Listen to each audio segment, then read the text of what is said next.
사도들이 예수 이름을 전하지 말라 그렇게 위협을 당하고 풀려났을 때에 동료들과 함께 하나님 앞에 합심해서 기도했습니다.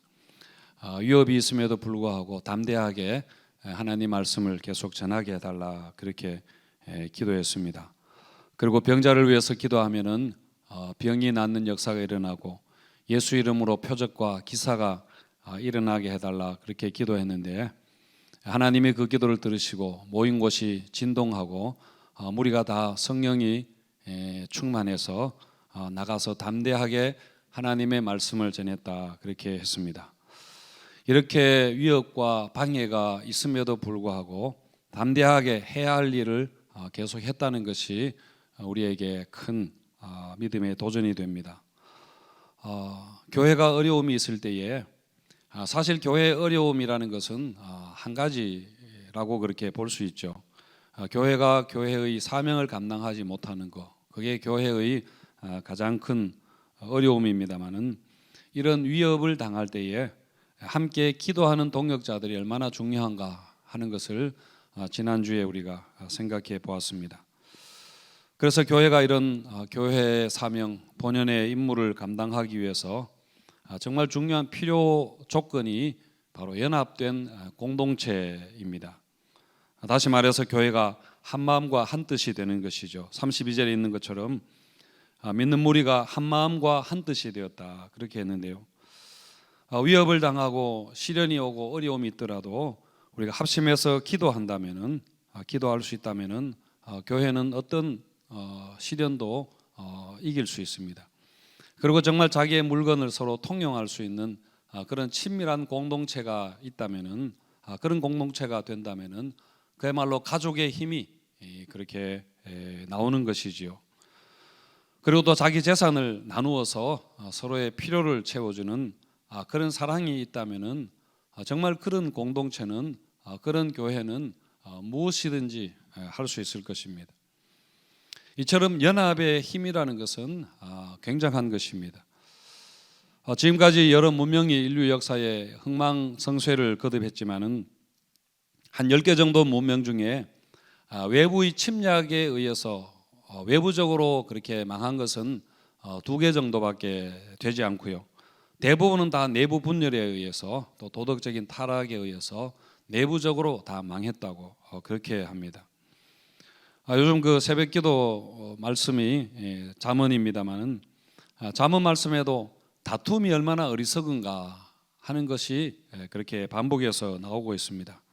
아마 이번 주 구역 공부 내용일 텐데, 잠언 17장 1절 말씀에도 마른 떡 한 조각만 있지만은 화목한 가정이 제육이 제사 드리는 제물이 집에 가득하고 다투는 것보다 낫다고 그렇게 말했습니다.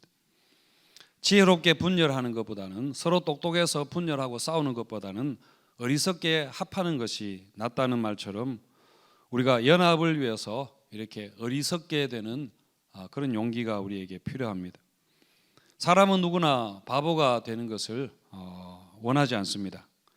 바보는 사람들에게 무시당하고 업신여김을 당하는 것이기 때문에 가장 싫어하는 게 바보가 되는 것입니다. 하지만 공동체를 위해서, 최소한 가정을 위해서 이렇게 우리가 바보가 되는 어리석은 용기도 우리에게 사실은 필요한 것이죠. 하지만 그로 인해서 누리는 그 대가는 공동체 전체가 그 열매를 누리게 되는 것입니다. 그리고 초대교회가 좋은 공동체가 되었던 또 다른 요인은 바로 그 교회가 부활의 능력을 가졌기 때문입니다. 부활의 능력을 의지했기 때문인데요. 우리 32절에서 35절 말씀을 같이 한번 읽어보겠습니다. 시작. 믿는 무리가 한 마음과 한 뜻이 되어 모든 물건을 서로 통용하고 자기 재물을 조금이라도 자기 것이라 하는 이가 하나도 없더라.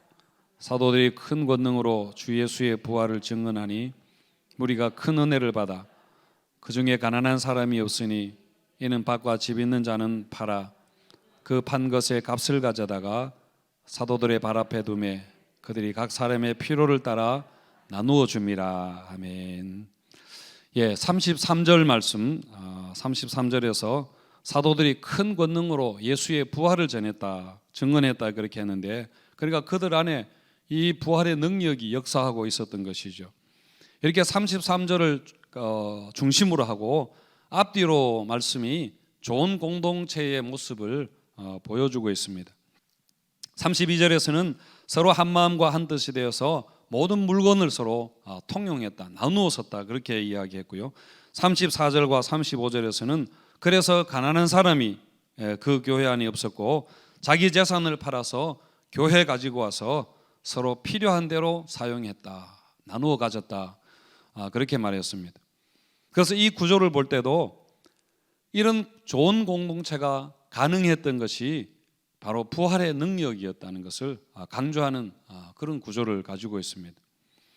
예로부터 이 본문을 부활주일 다음 주일에 즐겨 읽었다고 그렇게 합니다.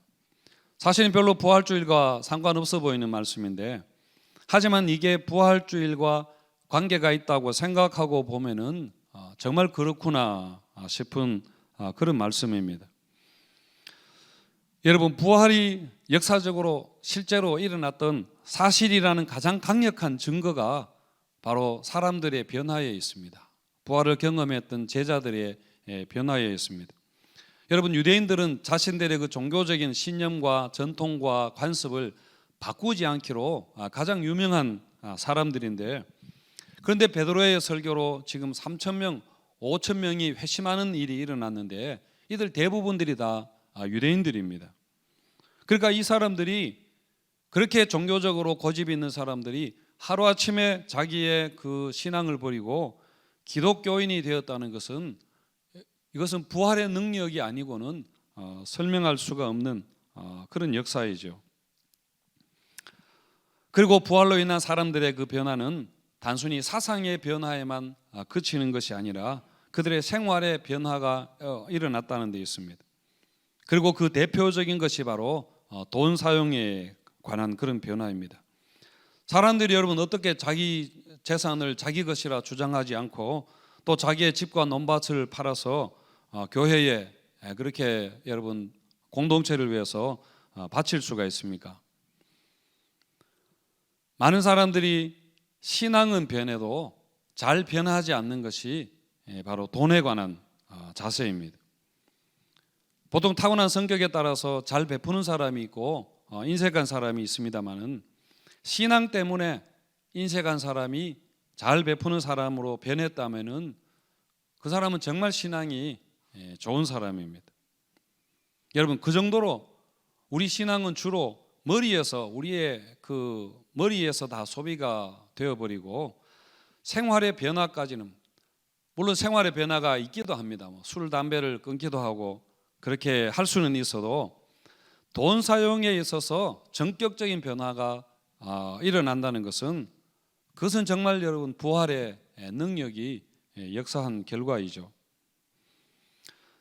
돈은 항상 하나님과 대척점에 있는 그런 하나님의 버금가는 신으로 그렇게 많이 이야기가 됩니다. 그런데 여러분, 정말 세상에 대해서 우리가 죽고 하나님에 대해서 우리가 살아난다면은 우리가 돈 문제에 있어서 분명한 회심이 있을 것입니다. 그래서 부활을 설명하는데 가장 어려움이 뭐냐면은, 어떻게 죽은 자의 부활이 가능한가 하는 것에 대한 과학적인 설명이 아니라, 어떻게 부활을 경험한 사람들이, 부활을 믿는다고 하는 사람들이 변화되지 않는가, 아무런 변화가 없는가 하는 것이 가장 어려운 문제라 그렇게 이야기를 하는데요. 하지만 초대교회는 그 부활의 능력이 역사했습니다. 부활의 능력이 역사해서 언어가 하나로 통일되는 그런 역사가 일어났고, 부활의 능력이 못 걷던 자가 일어나 걸어가는 그런 역사가 있었습니다. 그리고 또 부활의 능력이 역사해서 자기 재산을 나누어서 궁핍한 사람들에게 나누어주는 그런 역사가 있었던 것이죠. 다 부활의 능력이 그들 마음속에, 그 공동체 속에 역사했기 때문입니다. 그리고 그 대표적인 사례로 바로 바나바 이야기를 드는데요. 36절과 37절 보시면은, 구브로에서 난 레위족 사람이 있으니 이름은 요셉이라, 사람들이 일컬어 바나바라, 번역하면 위로의 아들이라 하니, 그가 밭이 있었는데 팔아 그 값을 가지고 사도들의 발 앞에 두었다 그렇게 했습니다. 바나바에 대해서는 뭐 뒤에도 나옵니다만은 바나바가 자기에게 밭이 있었는데 그 밭을 팔아서 그 돈으로 사도들의 발 앞에 두었다. 교회에 헌금했다고 그렇게 말합니다. 그래서 여러분, 우리가 예수님의 부활을 믿는 자라면은 우리 삶에서 그 부활의 능력이 나타나야 하는데, 특히 여러분 돈에 있어서, 돈 문제에 있어서 우리가 그 신앙을 보여줄 수 있어야 됩니다. 우리의 지갑이 세상의 가치관에 따라서 그렇게 다스려지는 것이 아니라 정말 우리의 돈이 성령의 여러분 인도함을 받아야 됩니다. 우리가 나누고 베푸고 하는 그것은 돈이 많고 적음에 따른 문제가 아니라 정말 그것이 여러분 우리 신앙의 척도가 되는 것이고, 이것은 신앙의 문제라는 것을 우리가 기억해야 되겠습니다. 그렇다면 우리가 어떻게 나눔과 베풀매 그런 삶을 실천할 수 있는가 하는 것인데요. 제자입니까라는 책으로 유명한 그 후안 카를로스 오리트즈 그 목사님이 교회에서 제자도에 관한 그 설교를 많이 했다고 합니다. 그러니까 물질의 청지기로 이렇게 돈에 있어서 신앙의 변화가 나타나야 한다는 이야기를 설교를 많이 그렇게 했더니만, 그런데 많은 사람들이 정말 자기의 재산을, 자기 집을 교회에 이렇게 기증하기 시작한 것입니다. 사람들이 그렇게 하니까 이 목사님이 한편으로 걱정이 되었습니다. 이걸 어떻게 해야 되나 그런 고민이 되었던 것이죠. 그래서 하나님께 기도했는데 하나님이 지혜를 주셨습니다. 그래서 집을 교회에 기증한 사람들에게 그 사람들을 다시 불러서 그들에게 집 문서를 돌려주면서 그렇게 말했습니다. 여러분들이 그 집을 하나님께 바쳤으니까 이제 이 집은 하나님의 집입니다. 하지만 이 집을 누군가가 관리를 해야 하니까 여러분들에게 이 집을 다시 돌려드립니다. 그러니까 여러분들이 이 집을 잘 관리해 달라고 그렇게 이야기를 했답니다. 하지만 선교사님들이 와서 머무를 곳이 필요하다면 언제든지 당신의 집으로 초대하라고 그렇게 말했다는 그런 이야기가 있습니다. 제가 이전에 있던 교회에서 실제로 이런 분이 있었습니다. 한 집사님이 굉장히 은혜를 받고 감동이 있어서 교회를 위해서 뭔가를 그렇게 하고 싶은데 어떻게 할까 그렇게 고민하다가 이 사람이 자기 집을 교회에 기증을 한 것입니다.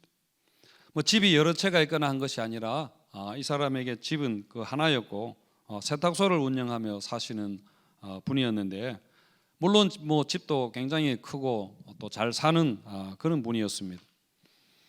그래서 교회가 이 집사님이 집을 기증한 것을 가지고 어떻게 했는가 하면은 교회 수양관으로 작은 수양관으로 그렇게 사용하기로 했습니다. 하지만 그 집사님이 다른 집을 사서 이렇게 이사하거나 그렇게 하지 말고 그 집에 살면서 그 집을 잘 관리하고 대신 교회가 필요로 할 때는 언제든지 그 집을 사용할 수 있게 해달라고 그렇게 했습니다. 그래서 뭐 구역원들이 수련회하거나 부서에 모임을 할 때에 그 집을 사용하기도 하고, 또 선교사님들이 오시면은 그 집에서 그렇게 묵기도 하고, 하여튼 집을 그렇게 사용을 했습니다. 그러니까 집 주인이었는데 그 하루아침에 수양관에 사찰이 된 것이죠. 그런데 이 집사님이 이렇게 한 후에 일이 잘 풀렸으면 좋았겠지만은 오히려 그렇지 않았습니다. 뭐 가게에 불이 나기도 하고 세탁소를 2개나 운영했는데 1개가 안 되어서 그렇게 처분하기도 그렇게 했습니다. 그래서 그 집사님이 많이 어려워서 교회가 그 집을 다시 돌려줄까 생각도 했지만은 집사님이 그렇게 하지 않았습니다. 하지만 그 후로 하나님의 역사는 놀라웠습니다. 그 집사님이 그렇게 하니까 다른 사람들이 거기에 용기를 얻게 되고 감동을 받아서 교회를 위해서 사람들이 헌신하는 일을 망설이지 않게 된 것입니다. 그래서 몇 명의 교인들이 돈을 내어서 이제는 정말 큰 좋은 수양관을 그렇게 구입하기도 하고, 또 감비아에 병원 짓는 일도 너무 쉽게 그렇게 하게 되는 그런 역사가 있었습니다. 그러니까 누군가가 본을 보이니까 많은 사람들이 이렇게 쉽게 믿음의 용기를 내게 된 것이죠. 여러분, 정말 우리에게도 이런 물질에 대한 청지기의 그런 신앙과 우리가 자세를 가지는 것이 중요합니다. 우리의 모든 소유권은 사실은 다 주님에게 있는 것이지만은 사용권은 우리가 가지고 우리가 하나님의 것을 잘 관리하는 것이죠. 우리가 하나님이 주신 것을 마음껏 그렇게 사용하지만은 주님이 쓰시겠다고 하면은 언제든지 우리가 주님께 드릴 수 있는 그런 청지기의 자세가 여러분 우리에게 필요할 것입니다. 사랑하는 성도 여러분, 오늘 이 말씀을 통해서 우리가 정말 이런 공동체를 우리가 세워 나갔으면 좋겠습니다. 연합된 공동체, 정말 주님이 주인 되시고 성령께서 역사해서 모두가 한 마음과 한 뜻으로 주님을 섬기고 교회를 섬기고 그리고 서로를 돌아보는 그런 사랑의 공동체가 되면 좋겠습니다. 무엇보다도 우리에게 가장 우리가 중요하다고 생각하는 돈 문제조차도 우리가 하나님 앞에 굴복시킬 수 있는 그런 믿음이 있으시기를 바랍니다. 여러분, 그렇게 하려면은 우리에게 부활의 능력이 역사해야 됩니다. 우리 10년 가운데, 우리 교회 가운데 정말 부활의 능력이 역사할 때에 이런 일들이 가능하게 되는 것이죠. 그 주님 부활의 능력이 여러분 우리 삶의 모습까지 변화시켜서 정말 나눔과 베풀미 넘치는 그런 교회 또 성도님들이 되시기를 주님의 이름으로 축원드립니다.